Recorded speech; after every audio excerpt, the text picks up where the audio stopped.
Hello again, you guys. Since you're here, let me show you a little bit about how my home security monitoring works.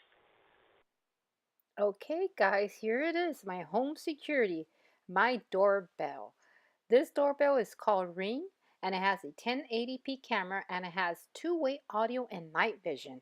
So this is the camera right here, and when the doorbell detects motion, it starts recording just like you saw at the beginning of this video, and it saves the video to the cloud automatically. Also, you never have to worry about running surveillance server or storage hard drives for this since all the videos are stored on the internet. And it was really easy to install. All I had to do was remove my old doorbell and hook up two wires, then connect it to my Wi-Fi using the phone app, and that's it.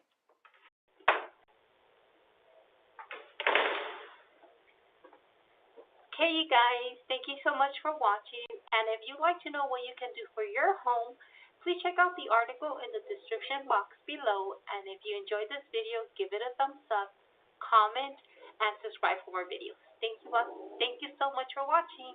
Till next time. Bye bye.